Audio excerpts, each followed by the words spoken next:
கர்த்தருடைய பரிசுத்த நாமத்திற்கு மகிமுண்டாகட்டும். ஆண்டவராகிய இயேசு கிறிஸ்துவின் நாமத்தினாலே அன்பு கர்த்தருடைய பிள்ளைகளாகிய தங்கள் அனைவருக்கும் ஸ்வீட் ஊழியத்தின் சார்பாக வாழ்த்துக்களையும் ஸ்தோத்திரங்களையும் தெரிவித்துக் கொள்கின்றேன். உபாகமத்தின் புத்தகம் 28ஆம் அதிகாரம் 8வது வசனம். உபாகமம் 28ஆம் அதிகாரம் வசனம் 8இன் கடைசி பகுதி.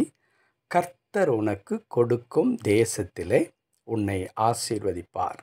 கர்த்தர் உனக்கு கொடுக்கும் தேசத்திலே உன்னை ஆசீர்வதிப்பார். என் அன்பு கடவுளுடைய பிள்ளைகளே, நீங்களும் நானும் கடவுளை நம்பி வாழ்கிறோம். கடவுளுடைய பிள்ளைகளாக நாம் அழைக்கப்பட்டிருக்கின்றோம். இந்த உலகத்தில் கடவுள் நமக்கு ஜீவனை கொடுத்து நம்மை ஒவ்வொரு நாளும் நம்மை நடத்தி கொண்டு வருகின்றார். அப்படி நடத்துகின்ற நம்முடைய வாழ்க்கையில் நம்முடைய அனுதின தேவை என்பது இருக்கிறது அல்லவா? இந்த தேவைகள் யாரிடத்திலிருந்து நமக்கு வருகிறது என்றால் கடவுளிடத்திலிருந்து நமக்கு வருகிறது. இந்த ஆழத்தை கர்த்தருடைய பிள்ளைகள் அறிந்து கொள்ள வேண்டும் என்பதற்காகத்தான் ஆண்டவர் சீஷரிடத்தில் அந்த பரமண்டல ஜெபம் அல்லது கர்த்தருடைய ஜெபம் என்று சொல்லப்படுகின்ற அற்புதமான ஒரு ஜெபத்தை அவர் சொல்லி கொடுக்கின்றார். அந்த ஜெபத்தின் மத்திய பகுதியில் நீங்கள் வாசிக்கும் பொழுது அங்கே எழுதப்பட்டிருக்கின்ற ஆண்டவர் ஜெபிக்க சொல்லி தருகிற ஒரு அற்புதமான வார்த்தை என்னவென்றால், ஆண்டவரே, அன்றன்றுள்ள ஆகாரத்தை இன்று எங்களுக்கு தாரும் என்று ஜெபிக்க சொல்லி தருகின்றார். அதனுடைய அர்த்தம் என்ன? நாம் கேட்ட பிறகு நமக்கு உணவு கொடுக்கின்ற கடவுள் என்பதை வெளிப்படுத்துவதற்காக அல்லவே அல்ல. ஒவ்வொரு நாளின் இன்றியமையாத தேவைகள் அனைத்திற்கும் நாம் அவரை சார்ந்து கொள்ள வேண்டும். உணவு என்பது அன்றன்றுள்ள தேவையால் இன்றியமையாத ஒன்றாக இருக்கிறது. அப்படிப்பட்ட தேவைகளுக்கு நாம் கர்த்தரை சார்ந்து கொள்ள வேண்டும். நம்முடைய பலத்தின் மீது நாம் நம்பிக்கை வைக்கக்கூடாது என்பதை உணர்த்துகின்ற ஒரு ஜெபம் அந்த அற்புதமான ஜெபம். அதன் அடிப்படையில் நாம் பார்க்கும் பொழுது நம்முடைய அடிப்படை தேவை என்கிறதான நாம் வசிக்கின்ற ஸ்தலம், ஒருவேளை ஒரு ஊராக இருக்கலாம், ஒரு பகுதியாக, ஒரு இடமாக அது இருக்கலாம். அந்த இடத்தை குறித்ததான பலவிதமான கவலைகள் நமக்கு உண்டு.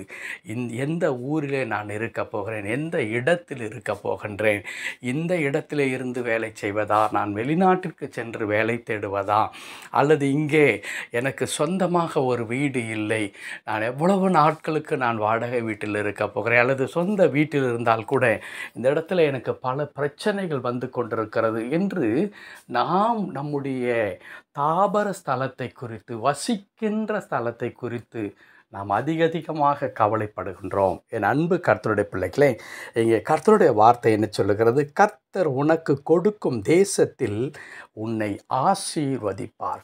கர்த்தர் உனக்கு கொடுக்கும் தேசம். அப்படியானால் நாம் ஒவ்வொருவரும் நாம் இருக்கிற இடத்தை கடவுள் நமக்கு தெரிவு செய்து கொடுத்து அங்கே நாம் இருக்க வேண்டும் என்று கடவுள் என்ன செய்கின்றார்? விருப்பம் கொள்ளுகின்றார். அதன் அடிப்படையில் தான் இன்றைக்கு நீங்களும் நானும் இருக்கிற இடம் கர்த்தரால் நமக்கு கொடுக்கப்பட்ட இடம். அது ஒரு பட்டணமாக, ஊராக இருக்கலாம், அல்லது ஒரு வீடாக அது இருக்கலாம். இவை கடவுளால் நமக்கு கொடுக்கப்படுகின்றது. இந்த இடத்துல கடவுள் என்ன செய்வாராம்? நம்மை ஆசீர்வதிப்பார். நம்மை வைக்கின்ற இடத்துல நம்மை ஆசீர்வதிக்கின்ற கடவுள் நம்முடைய கடவுள். என் அன்பு கடவுளுடைய பிள்ளைகளே, ஒருவேளை நாம் இருக்கிற இடத்துல நமக்கு பிரச்சனைகள் இருக்கிறது என்றால் நாம் கடவுளை நோக்கி நாம் செபிக்கும் பொழுது கடவுள் அந்த காரியங்களை பொறுப்பெடுத்து கொள்ளுகிறார்.